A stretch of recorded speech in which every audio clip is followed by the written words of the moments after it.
In the spring of 1241, two of Europe's greatest armies were destroyed in a single day. The Mongols stood at the gates of Western civilization, and nothing was left to stop them. What happened next changed history forever. And most people have never heard this story. You're watching Erased from History, where history's most forgotten turning points finally get told the way they deserve. If this is your first time here, hit subscribe right now.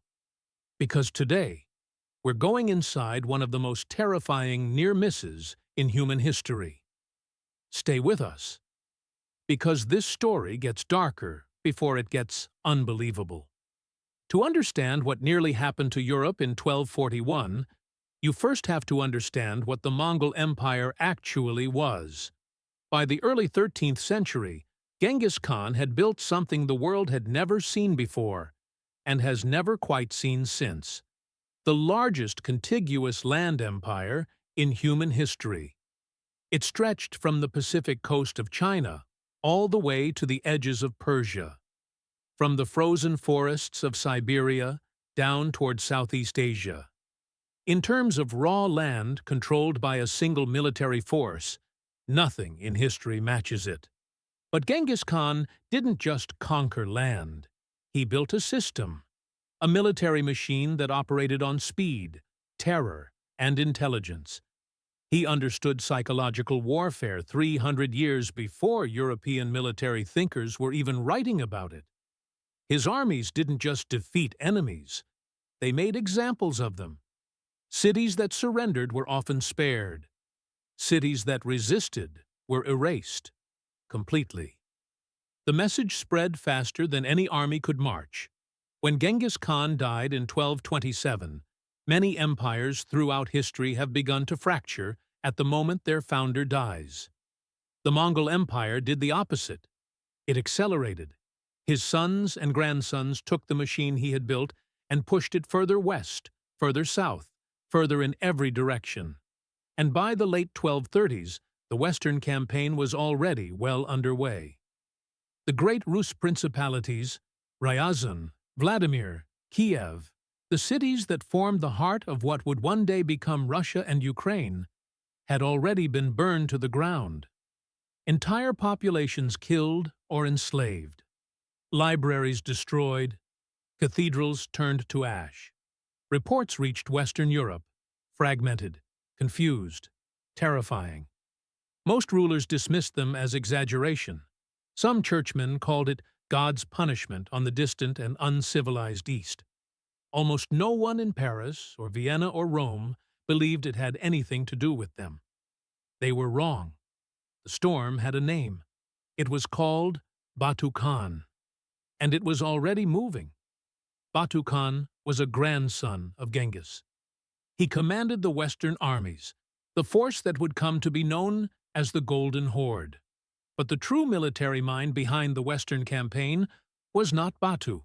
It was Subutai. Subutai was, by any serious historical measure, one of the greatest military commanders who ever lived. He had fought across Russia, Persia, China, and the Caucasus. He had never lost a major campaign. He understood reconnaissance, logistics, deception, and timing at a level that most medieval European commanders simply could not match. And critically, Subutai had already sent scouts deep into Europe years before the invasion began. He knew the political landscape. He knew which kingdoms were at war with each other. He knew which rulers hated which neighbors. He knew the roads, the rivers, the terrain.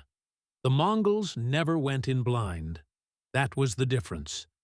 The invasion of Europe was planned as a coordinated multi-column assault. Rather than one large army moving in a single direction, which could be tracked, anticipated, and met, the Mongol forces split into several separate columns and entered Poland and Hungary simultaneously from different directions in early 1241. This created instant chaos. No European ruler knew where to concentrate his forces. By the time word of one attack reached another kingdom, a second column had already struck somewhere else entirely. And Europe's politics made everything worse. The Holy Roman Emperor, Frederick II, and Pope Gregory IX were in the middle of one of their periodic bitter disputes. Excommunications, political maneuvering, competing interests. The kingdoms of Central Europe had no unified command, no shared strategy, and no real understanding of what they were facing. The Mongols didn't just have a better army, they were fighting a completely different kind of war. April 9, 1241. The plain outside Legnica, in Silesia, what is now southwestern Poland. Duke Henry II of Silesia, Henry the Pious, had assembled one of the largest Christian coalition forces that Poland had seen in a generation. Polish knights, Teutonic knights, Knights Hospitaller, German soldiers, even Templar knights rode with him that day. These were not untrained conscripts. These were the professional military elite of medieval Europe. Battle-hardened men in the finest armor available. Men who had trained for war their entire lives. Henry believed in the tradition of European chivalric warfare. You meet the enemy in the field. You charge. The better warriors win. It was a system that had worked against every opponent they had ever faced. It did not work against Subutai tactics. The battle began with the Mongol light cavalry engaging the Christian forces, and then, apparently, beginning to fall back. To the European knights, this looked like a retreating enemy, a breaking line, an opportunity. The Christian cavalry charged forward in pursuit. They broke formation. The disciplined, coordinated line that gave them their best defensive strength dissolved as they pushed forward to run down what they believed was a fleeing enemy. It was not a fleeing enemy. It was a trap. The Mongol heavy cavalry struck from the flanks. Archers unleashed volleys of arrows from multiple directions simultaneously. The Christian formation, now stretched and disorganized from the pursuit, had no coherent way to respond. The momentum they thought they had turned into a killing field. Henry the Pious was killed in the battle. His head was placed on a spear and paraded before the city walls of Legnica. The counting that followed is recorded in several historical sources. The Mongols used a method of tallying the dead. They cut off the right ear of every fallen enemy soldier. After the Battle of Legnica, they filled 9 large sacks with ears. 9 sacks. Europe's finest knights hadn't just lost a battle. They had been made to look like amateurs by cavalry that had ridden over 5,000 miles to get there. 2 days later, April 11th, 1241, the Sajo River in northern Hungary. King Bela IV of Hungary had assembled a substantial army. He believed he held the numerical advantage. He believed his flanks were secured.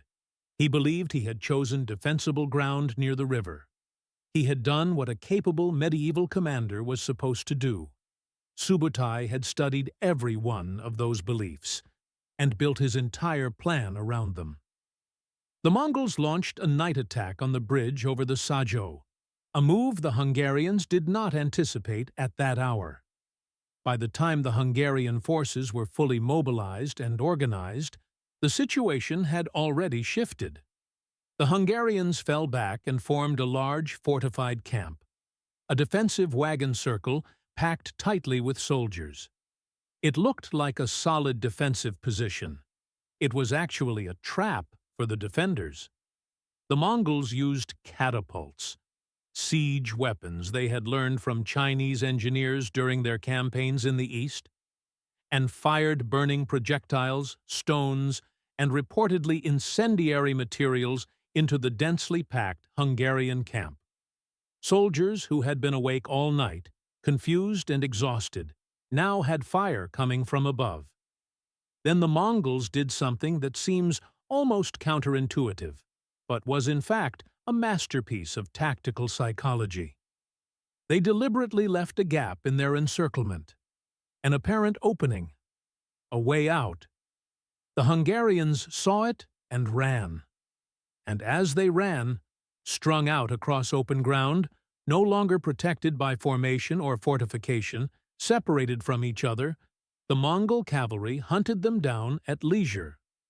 Running men in open terrain were far easier to kill than desperate, cornered men who had nothing to lose. The result was catastrophic. Hungary was devastated. Modern historians estimate that somewhere between 15 and 25% of Hungary's total population died in the Mongol campaign of 1241 to 1242. Entire cities, Pest, Gran, Varad, were destroyed. The fertile Hungarian plain, one of the great agricultural regions of medieval Europe, was scorched. King Bela IV, the King of Hungary, fled his kingdom entirely. He eventually found refuge on a small island off the Adriatic coast. The King of Hungary was hiding on an island. That fact alone tells you how completely the situation had collapsed. After Legnica and Mohi, there was no meaningful military force remaining in Central Europe capable of opposing a Mongol advance. Poland was shattered. Hungary was occupied.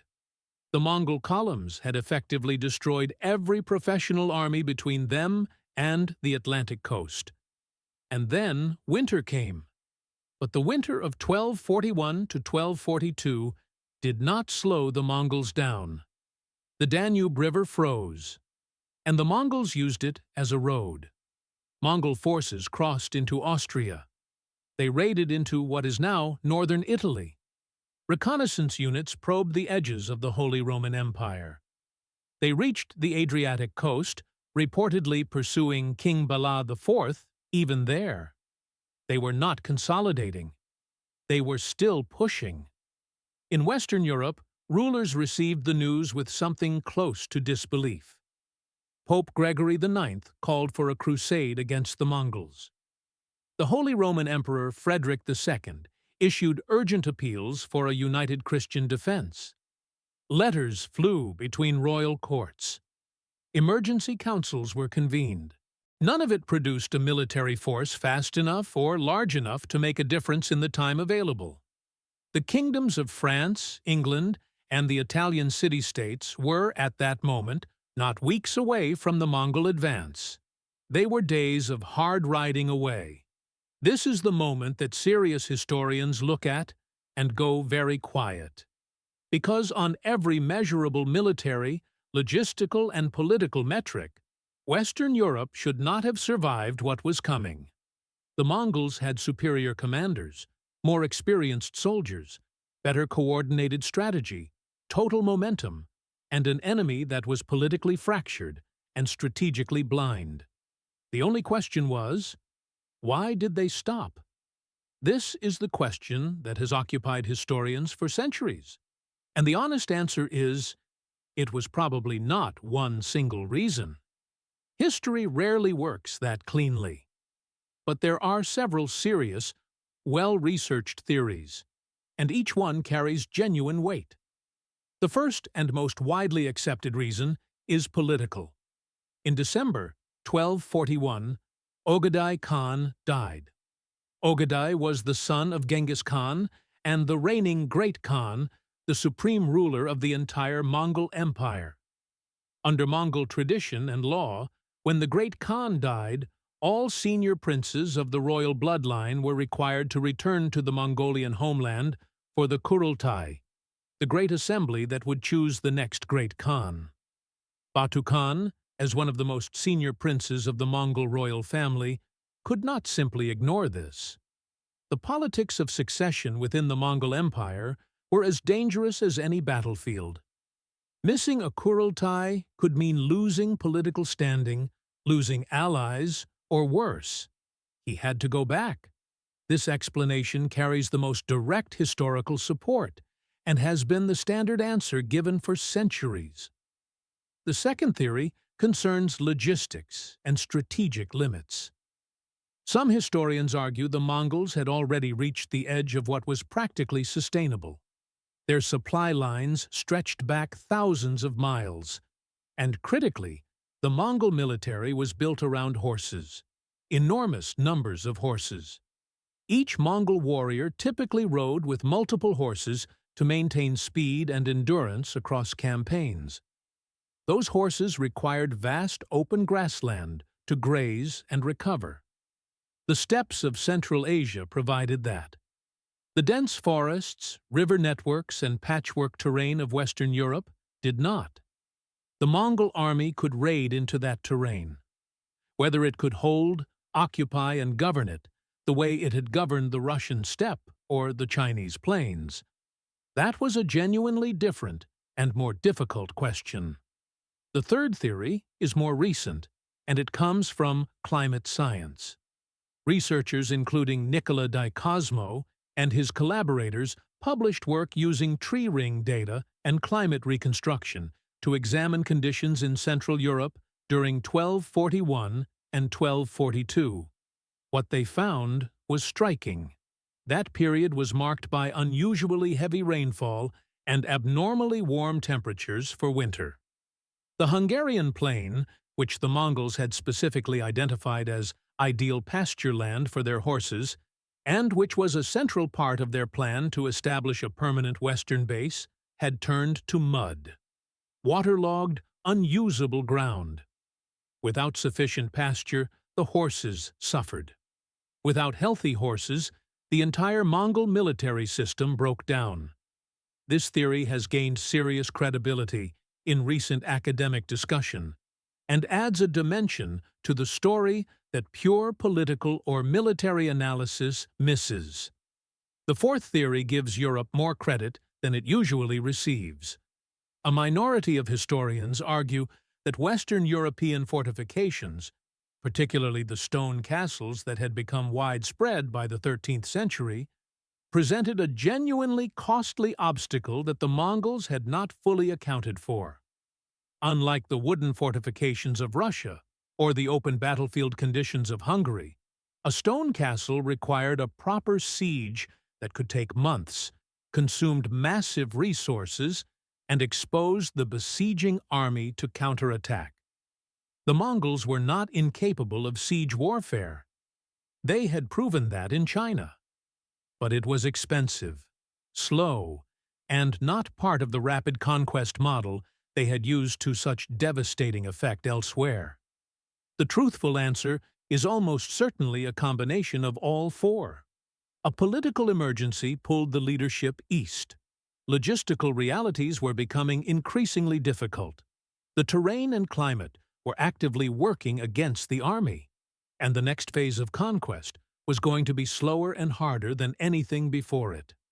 All of these pressures arrived at once, and Europe, through no great heroism or preparation of its own, found itself with a window it had not earned and barely understood.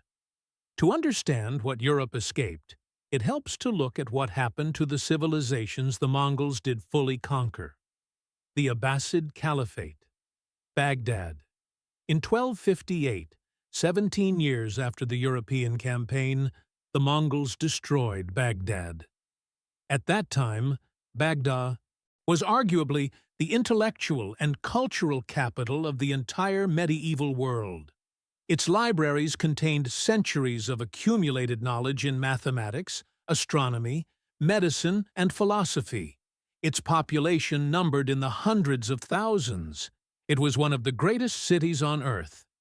The Mongols destroyed it in a matter of days. The libraries were burned. The scholars were killed. The canals that irrigated the surrounding agricultural land were deliberately broken. Baghdad never fully recovered. The Islamic Golden Age, which had been producing extraordinary advancements in science and culture for centuries, was effectively ended. The Rus's principalities took over 200 years to recover from the Mongol conquest.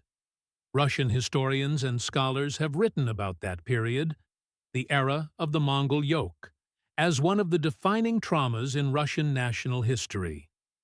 Had Western Europe suffered the same fate in 1241 and 1242, and the evidence suggests it very plausibly could have. The consequences for human history would be almost impossible to overstate. The specific conditions that produced the Renaissance, the scientific revolution, and the age of exploration existed in Western Europe in the 14th, 15th, and 16th centuries. Those conditions required stable institutions, accumulated wealth, preserved knowledge, and functioning cities. A Mongol conquest on the scale visited upon Russia and Baghdad would have destroyed most or all of that foundation. This is not an argument about the superiority of any civilization. It is an observation about fragility.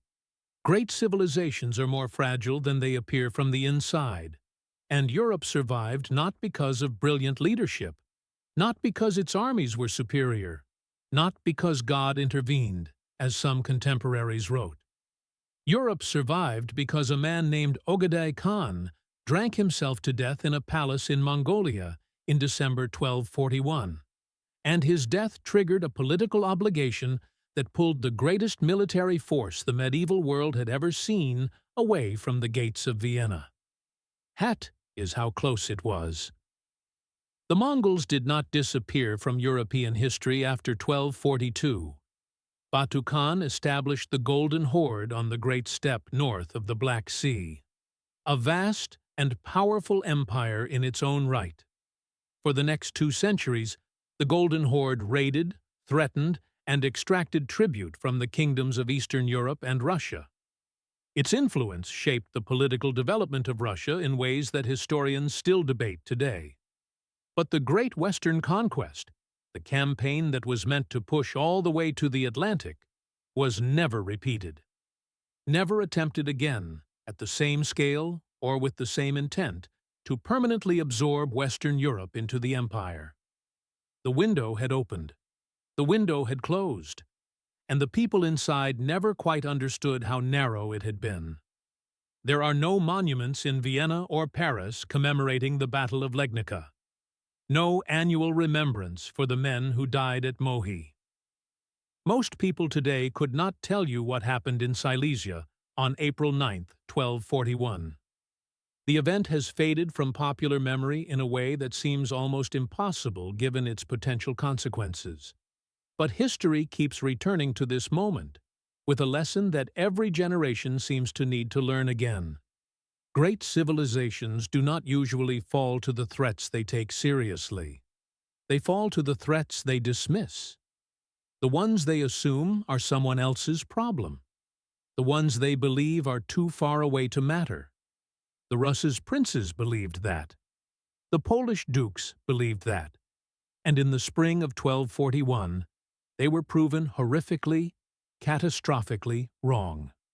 Europe received a warning. And then, through a combination of luck, geography, climate, and a political accident 4,000 miles away in Mongolia, it was handed a second chance it had done almost nothing to deserve.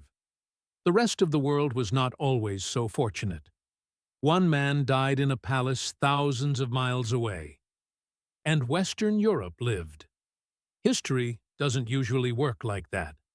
Most of the time, civilizations don't get second chances. If this story stayed with you, if you want more of history's closest calls, its forgotten battles, and the moments that almost weren't, subscribe right now. We cover the history that changed everything but that nobody talks about. Drop a comment below and tell us, do you think Europe could have actually survived a full Mongol conquest? www